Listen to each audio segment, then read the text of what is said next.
Hello, and thank you for attending this virtual presentation on the preliminary findings from the Actuaries Climate Risk Index produced by the American Academy of Actuaries. My name is Steve Jackson, and I'm the Assistant Director for Research at the American Academy of Actuaries.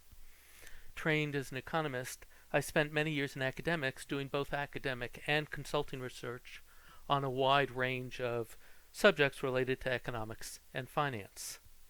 At the Academy, I'm responsible for directing our research in all practice areas dealing with public policy.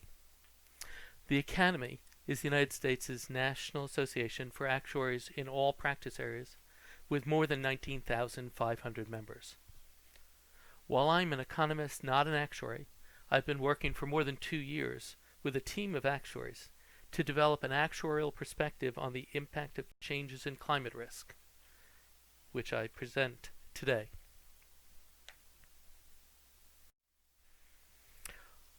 Our work on climate risk and losses associated with it is built on the foundation of the Actuaries Climate Index, or ACI. This index, launched in the fall of 2016, calculates the extent to which the frequency of extreme weather and hydrologic events since 1990 is exceeding the mean frequencies of those same weather and hydrologic events during a reference period from 1961 to 1990, expressed in standard deviations from the mean. The index covers the United States and Canada.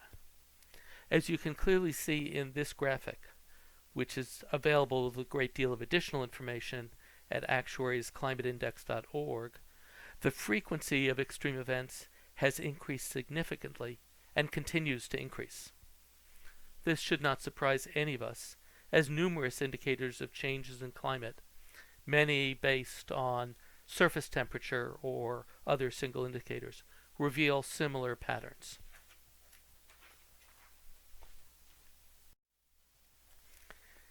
The ACI is based on 6 indicators of potential change in climate. They include rainfall and dry days, high and low temperature, wind speed, and sea level. It is built from measures for each region for each month, in which the number of days of that indicator, which rise above the 90th percentile, or in some cases fall below the 10th percentile, of observations from the reference period, are recorded. Those measures are then expressed as standard deviations from the reference period means and combined with equal weights to form the ACI. On the website, you can see the trends for individual indicators for individual regions, and you can even download the data if you wish. The ACI is based on retrospective, observed data from publicly available sources, and it is updated quarterly as new data becomes available. The ACI was produced and is maintained through the joint efforts of 4 North American actuarial associations: the American Academy of Actuaries, the Canadian Institute of Actuaries, the Casualty Actuarial Society, and the Society of Actuaries. The work we report on today, the Actuaries Climate Risk Index, grew out of the work by the 4 associations, but is the product solely of the Academy. The ACI produces results for each of 12 large climatologically heterogeneous regions, 7 in the United States and 5 in Canada.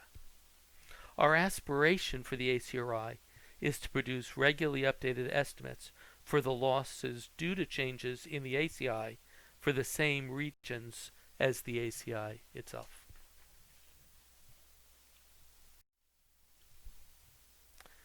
Our focus on climate risk and losses associated with it begins with the much noted observation that extreme weather-related loss events have also been increasing in frequency since 1990, during the same time period when the ACI shows extreme weather events increasing. The data displayed here from the U.S. National Oceanographic and Atmospheric Administration, or NOAA, specifically from their billion-dollar event database for events in the United States, shows a striking increase both in the frequency of extreme loss events and in the losses from those events.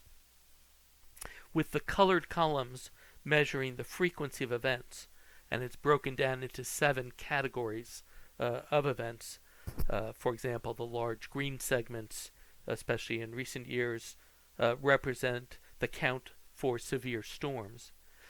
We can see that between 1991 and 2019, the number of billion-dollar loss events exceeded the maximum number of events recorded between 1980 and 1990 in 18 of the 29 years, and in every year beginning with 2009.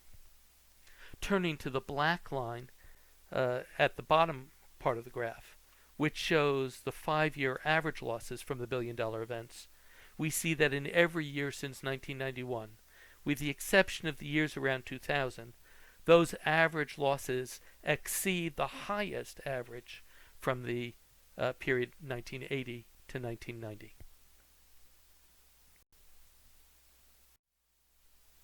The Actuaries Climate Risk Index, or ACRI, is one of the first efforts to ask whether these increasingly frequent extreme weather events and increasing losses from weather events are correlated, and to derive from the estimated relationships an estimate for the losses due specifically to the changes in climate. The paper shown here is available on the Academy website and contains several analyses and illustrations of the results, which I cannot describe here.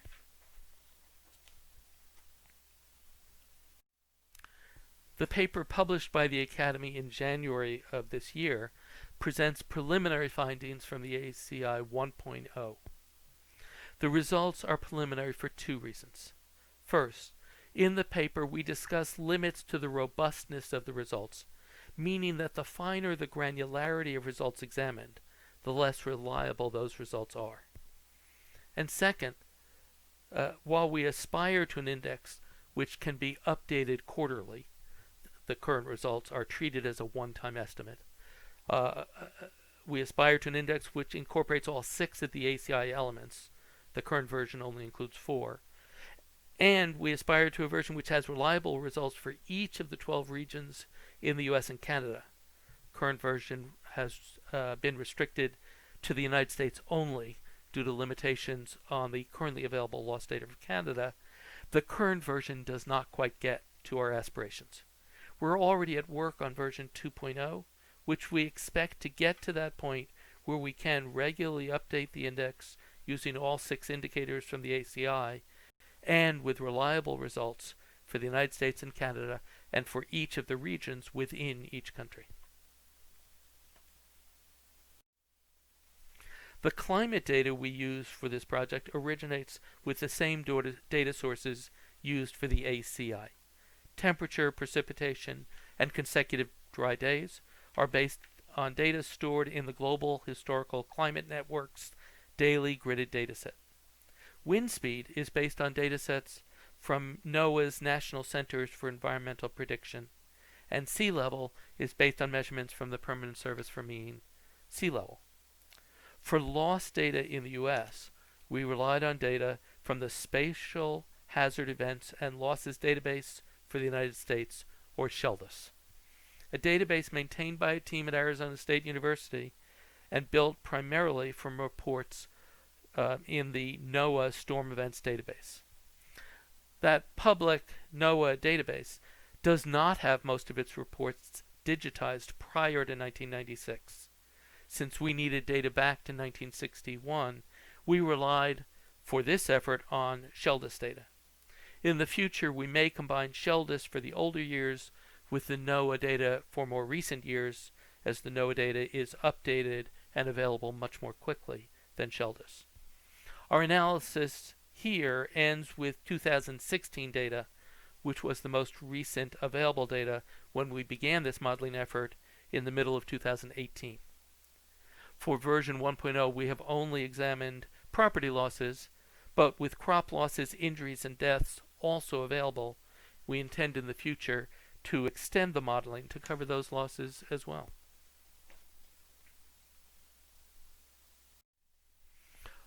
Over the entire time period of our study, 1961 to 2016, losses in inflation-adjusted dollars have been greatest for tropical storms, including hurricanes, at $268 billion, with very significant losses from both convective storms, including tornadoes, thunderstorms, and hailstorms, at $169 billion, and from floods at $156 billion.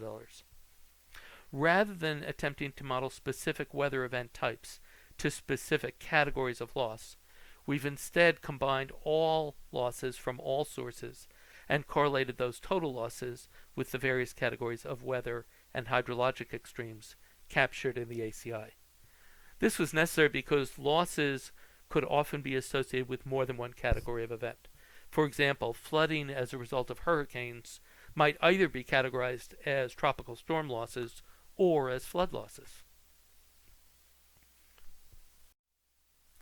When we combine inflation-adjusted losses and examine the trend over time, we see in a slightly different way than with the billion-dollar event data, at least three noticeable patterns. The first, we see more large peaks of extreme losses since the end of the reference period in 1990. So, for example, during the reference period, there were only 2 years with losses exceeding $10 billion in inflation-adjusted dollars. In the post-reference period, there were 16 such years. Second pattern we see is higher peaks of extreme losses. So during the reference period, no single year had more than $12 billion in losses.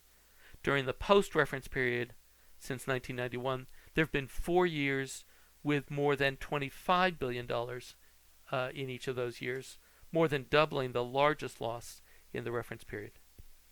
And finally, we note there are simply higher average levels of loss and more volatility around those averages during the post-reference period. During the reference period, the mean loss was a little less than $5 billion per year, which has increased to more than $19 billion in the post-reference period. And the standard deviation of losses has increased from a little less than $3 billion per year in the reference period to a little more than $24 billion in the post-reference period. In other words, in a slightly different way, we again can see that during the same time period when the ACI shows increases in extreme weather, we see increases in losses due to weather events. The questions raised by these two simultaneous trends are, one, are the trends related, and if so, how? And secondly, what does the relationship between the two patterns imply about the level of losses which are due specifically to the changes in climate risk?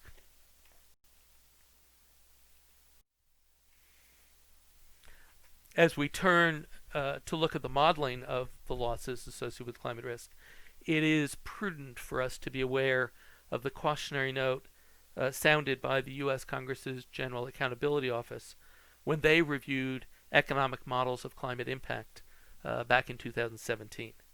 They noted that the models were imprecise but still useful.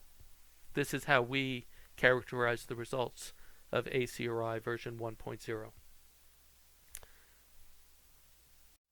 And finally, before we turn to the methods used in our modeling and the results we obtained, it's important to recall that while those at the Intergovernmental Panel on Climate Change and others have suggested that large impacts on losses due to changes in climate are very likely by the end of the century, they do not believe there has been a substantial impact from climate to date, from changes in climate.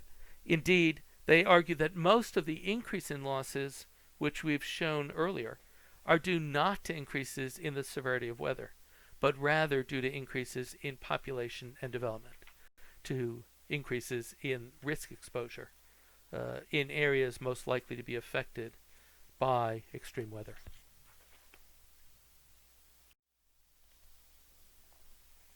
To estimate the relationship between climate and losses, we've pulled together monthly data from each of the 7 U.S. regions on which the ACI is built and estimated an exponential model with losses as the dependent variable and 4 ACI elements as independent variables: high and low temperature, precipitation, and wind.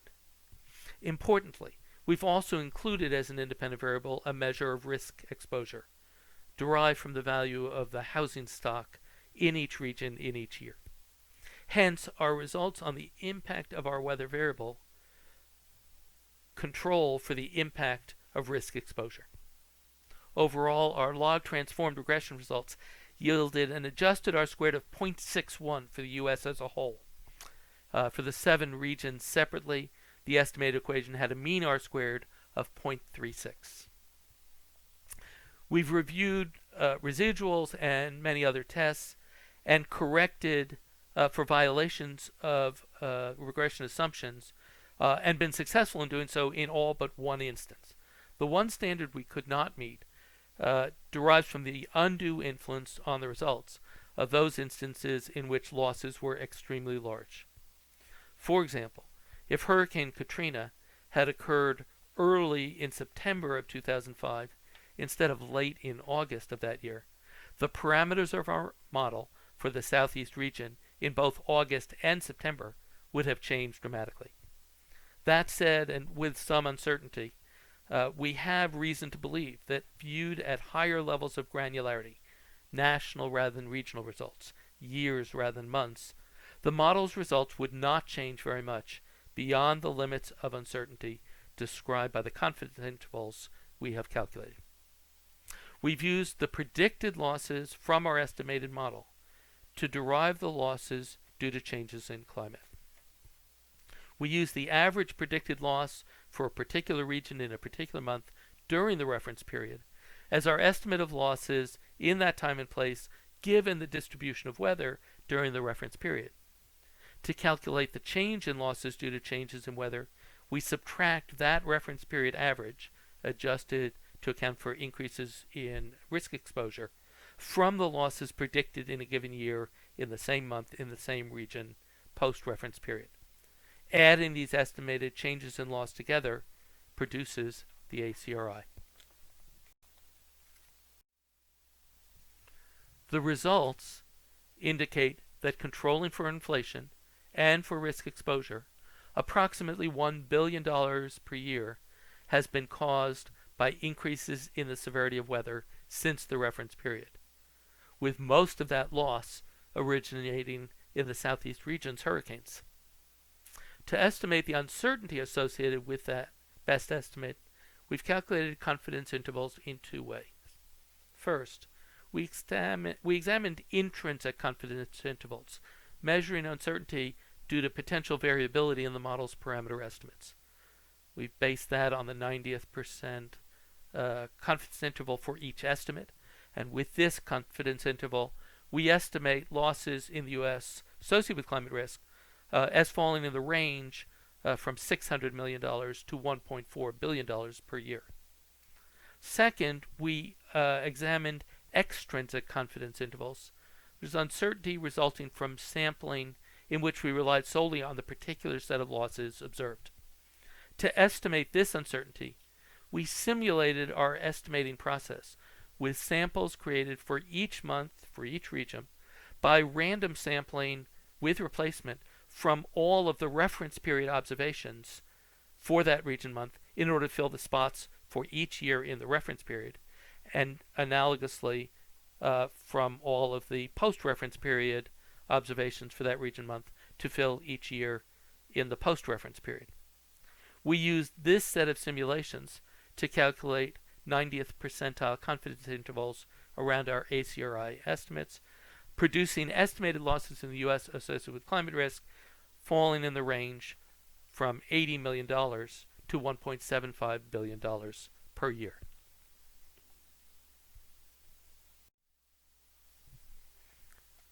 As we expected, the ACRI losses due to climate, controlling for changes in exposure, that's the rightmost column on the screen, are quite small relative to all losses during the same period, that's the leftmost column, and quite small relative to the change in losses during the post-reference period compared to the reference period, that's the column in the center.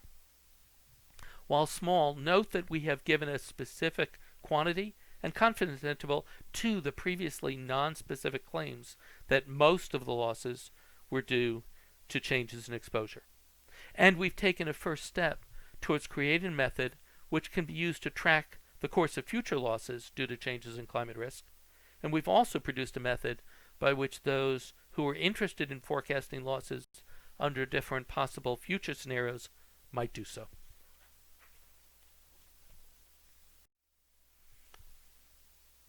Our conclusions based on version 1.0 of the Actuaries Climate Risk Index are: first, while others find likely large losses associated with changes in weather by the end of the 21st century, but little loss yet when controlling for changes in exposure, we find small increases in loss likely already have occurred in the period from 1991 to 2016, amounting to approximately 5% of total weather-related losses. Second, we also find substantial uncertainty in these estimates, documented not only in the confidence intervals presented here, but also in the analyses presented in the paper designed to assess the limits of reliability of these estimates. Third, the challenges we've identified are prompting us to move as quickly as possible to version 2.0.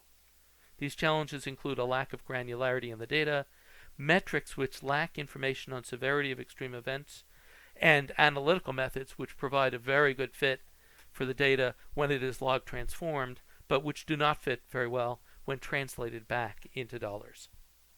Once we incorporate improvements in these areas into version 2.0, we should be in a position to present an Actuaries Climate Risk Index which can reliably estimate weather-related losses, controlling for changes in exposure, for a relatively small region, for relatively short time periods, allowing us to present these results in a manner similar to that presently used for the ACI. Finally, we should note that in spite of uncertainty and challenges, we believe that version 1.0 of the ACRI is an important first step in recognizing losses already occurred due to changes in climate. We hope you enjoy reading the full paper available on the American Academy of Actuaries website. Thank you very much for your attention, and please feel free to contact me if you would like any additional information.